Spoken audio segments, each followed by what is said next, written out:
ஆதிமந்தி ஆட்டனத்தியை தேடிச் செல்லும்போது வருகின்ற அந்த பாடல், அதை காதல் கையறு நிலை பாடல் என்று சொல்ல முடியாதா? அது புறத்தில் இருந்தாலும் கூட அது தமிழ் திணை கோட்பாடு, அதனுடைய அடிப்படையில் அகம்புறம் இந்த மாதிரி பிரிச்சிருக்காங்களே தவிர, ஆனால் அது அடிப்படையில் காதல் கையறநிலை பாடல் அப்படி என்று சொல்லலாம் என்று நான் நினைக்கின்றேன். எனக்கு சில விளக்கங்கள் தந்தால் நன்றாக இருக்கும். காதல் பாடல்கள் எல்லாமே புறப்பாடல் தான், அகத்தில் காதல் வரக்கூடாது. அதனால ஆதிமந்தியுடைய பாடல்கள் எல்லாம் புறப்பாடலுக்கு போயிட்டு அகத்தில் சுட்டி பெயர் சொன்ன ஒரே காரணத்திற்காக அது புறம் என்று ஒதுக்கப்படுகின்றது. ஆனால் அப்படி ஒதுக்கப்பட்டாலும் கூட அது காதல் பாடல் தான், அகம் என்று சொல்ல முடியாது. ஆனால் காதல் பாடல், லவ் சாங். பட் திணை அடிப்படையில், அதாவது அகம்புறம் அந்த பாகுபாட்டு அடிப்படையில் அதை அகப்பாடல் ஆகாது. அந்த அகம் என்ற சொல்லைத்தான் அங்கே பயன்படுத்த முடியும் தவிர காதல் என்ற சொல்ல அங்கே சொல்ல முடியாது என்று நான் நினைக்கின்றேன். I am basically from the Department of English, Dr. M. Prayamai from Indian Arts College, Dindakkal. Tamil has aham and puram, but English criticism has not taken pains to categorize. We do not have love song. We have love songs, war songs, but the aham puram of strict categorization English literature la kediyadu. Madam சொல்லும்போது சொன்னாங்க, ஒரு particular variety of metre used for epics and another particular variety of metre used for love songs அப்படின்னாங்க. Romantic, அதை எழுச்சி பாடல்கள்னது romantic literature. மீட்டர்ல 5 சீரடியும் 6 சீரடியும் வருது. சீரடியை நான் ஃபீட்னு எழுதியிருக்கேன், சீரடி புரியல. சரி, ஓகே. ஸோ 5 feet மீட்டர் ஃபீட்ல சி ஓகே. ஸோ ஒரு குறிப்பிட்ட வெரைட்டி ரொமான்டிக் சாங்ஸ்க்கும் இன்னொரு குறிப்பிட்ட வெரைட்டி எபிக்ஸுக்கும் அப்படின்னு சொன்னாங்க தொடக்க காலத்தில். But English criticism as far as my knowledge goes அப்படி ஸ்ட்ரிக்ட் கேட்டகரைசேஷன் இருக்கிற மாதிரி தெரியல. அது ஒரு point, you may note it.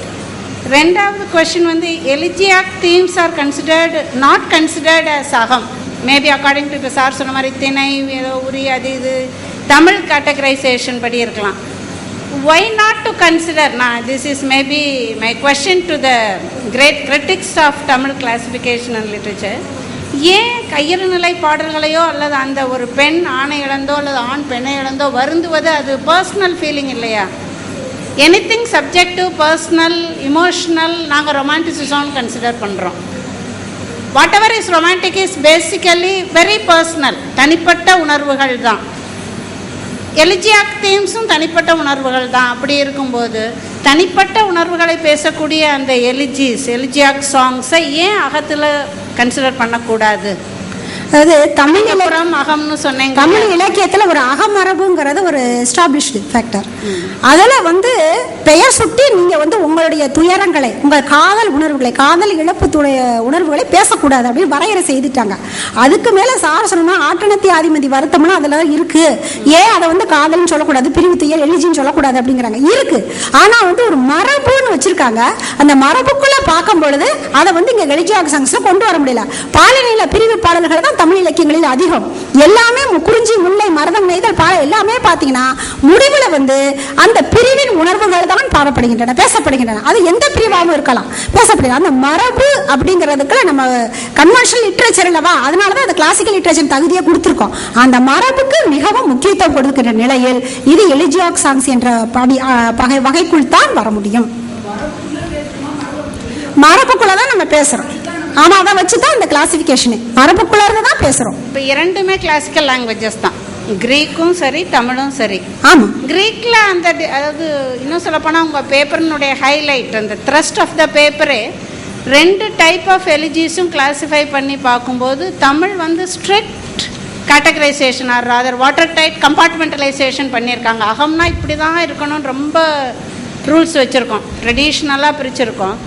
புறம்னா இப்படி தான் இருக்கணும் அப்படின்னு வச்சுருக்கோம். கிரீக்ல அப்படி இல்லை அப்படிங்கிறது ஏன் ஹைலைட்டாக இருக்கக்கூடாது? உங்கள் பேப்பர்னுடைய மெயின் கிரீக்ல அப்படி இல்லைன்னு தான் சொல்லியிருக்கேன். இந்த விவாதம் இத்துடன் முடிக்கப்படுகிறது. அடுத்த கட்டுரை பழந்தமிழில் தொன்மை சங்கத்தமிழ் தொன்மங்களும் சங்கத்தமிழ் தொன்மங்களும் கிரேக்க தொன்மங்களும் ஒப்பீடு. படிப்பவர் முனைவர் சந்திரா. மதுரை காமராஜர் பல்கலைக்கழகத்தில் படித்த போது எனக்கு பேராசிரியராக இருந்தவர்கள் தான் முதல் கட்டுரையாளர்களுடைய பேராசிரியர் சாரதாம்பாள் அவர்கள். அவர்களோடு நானும் இந்த அவையில் என்னுடைய கட்டுரையை சமர்ப்பிப்பதற்கு நான் ரொம்ப மகிழ்ச்சி அடைகிறேன். என்னுடைய ஆய்வு தலைப்பும் கிட்டத்தட்ட அவங்க ஒப்பிலக்கிய துறையில் அவங்க கீழே தான் நான் படித்தேன். சங்கத்தமிழ் தொன்மங்களும் கிரேக்க தொன்மங்களும் ஒரு ஒப்பீடு என்பது. தமிழும் கிரேக்கமும் பண்பட்ட மிக தொன்மையான செவ்வியல் மொழிகள். கிரேக்க நாகரிகம், மொழி, இலக்கியம் ஆகியவற்றின் முன்னைய நிலை, இன்றைய நிலை ஆகியவை பல வகைகளில் தமிழகத்தை நினைப்பூட்டுபவை என்று சொல்லுவார்கள். அந்த அடிப்படையில் இரண்டு மொழிகளிலும் இருக்கக்கூடிய தொன்மங்களை ஒப்பிடுவதாக என்னுடைய இந்த கட்டுரை அமைகிறது. அடிப்படையில் பார்த்தீங்கன்னு சொன்னாக்க, சங்கத்தமிழ் தொன்மங்கள் என்று சொன்னால் பெரும்பாலான மொழிகளில் தொடக்க இலக்கிய முயற்சிக்கு அடிப்படையாக தொன்மங்கள் தான் அமைகின்றன. இந்திய மொழிகள்லையும் ராமாயணம், மகாபாரதம் போன்ற கதை பொதிந்த தொன்மங்கள் இலக்கிய பாடுபொருளாகின்றன. ஆனால் சங்க தமிழில் இந்த ரெண்டு தொன்மங்களும் உவமைகளாக சில இடங்களில் மட்டுமே குறிப்பிடப்படுகின்றன. பழந்தமிழில் தொன்மங்கள் முழுமையான கதைகளாக அமையவில்லை, சிறு சிறு தொடர்களாகவே அமைகின்றன. அவையும் ஓமையாக, உருவகமாக, உள்ளுரையாக அமைகின்றன. சான்றாக முருகனின் வீரத்தை மன்னர்கள், வீரர்கள் முதலியவர்களது வீரத்திற்கு ஓமிப்பதனை முருகச்சீற்றத்து உருகழு குறிசில் முருகுரல் பகைத்தலை சென்று கடம்பமர் நெடுவேள் அன்னமீலி என்று வருகின்ற தொடர்கள் எல்லாம் நமக்கு புலப்படுத்துகின்றன. மேலும் பழந்தமிழிலே அமைகின்ற தொன்மங்கள் இரண்டு விதமான போக்குகளில் காணப்படுகின்றன. இயற்கையின் புனைவாகவும் பண்பாட்டு கலப்புற்றும் காணப்படுகின்றன. மணிவரை அன்ன மாயோனே என வரும் வரிகள் திருமாலினை கரிய பெரிய மலையின் புனைவாக ஓமைக்கின்ற பான்மையினை சுட்டலாம். பாயிருள் பனிக்கடல் என தொடங்கும் பரிபாடல் வடமொழி கார்த்திகேயனது பிறப்பினை தமிழ் முருகனோடு இணைக்கின்றது.